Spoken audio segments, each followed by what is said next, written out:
Nak cakap padan muka, tak sampai hati pula. Tapi itulah orang kita sekarang ni. Sibuk cari tablet murah sampai kena kencing. Dekat tangan aku ni, ada tablet Honor Pad X9A siap dengan keyboard, siap dengan pensel. Harga tak sampai RM1,000. Dan untuk korang yang kaki layan drama Korea ataupun Melayu, korang akan dapat 3 bulan pas VIP EKY.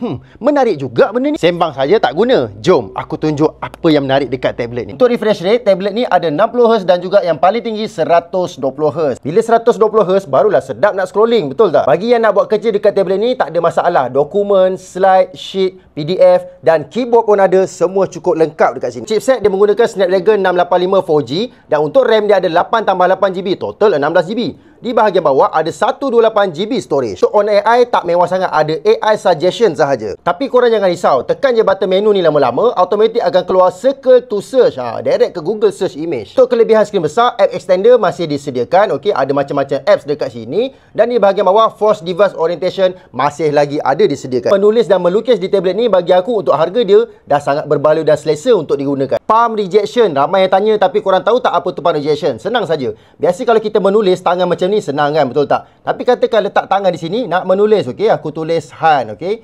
HANN. Boleh tak? Kalau boleh maksudnya adalah palm rejection tu. Untuk menggunakan keyboard yang diorang bagi ni dan berserta untuk menggunakan keyboard dan juga pensel yang diorang bagi ni, korang kena connect menggunakan Bluetooth. Untuk stereo speaker dia yang ada sampai 8 ni, bagi aku agak kuat. Bila kita naikkan sampai habis, akan keluar 200% high volume on. Dan untuk warna yang dihasilkan, korang sini nampak warna merah dia pun cantik, hijau dia pun cantik. Dan video ini aku play dekat platform YT dan kualiti aku gunakan adalah 1080 60 fps. Macam mana pengalaman bermain PUBG di tablet ni?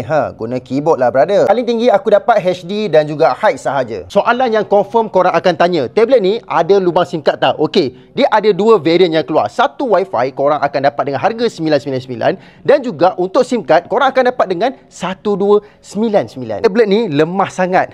Sabar dulu. Ada lagi satu tablet V9 dengan keyboard siap boleh touch dekat sini dan juga ada pensel warna putih dekat tangan aku. Lagi best pada ada wireless charging. Korang nak tengok full review benda ni, like, komen, share di post dulu. Kita sambung dekat video lagi satu. Baik beli Honor Pad X9A ataupun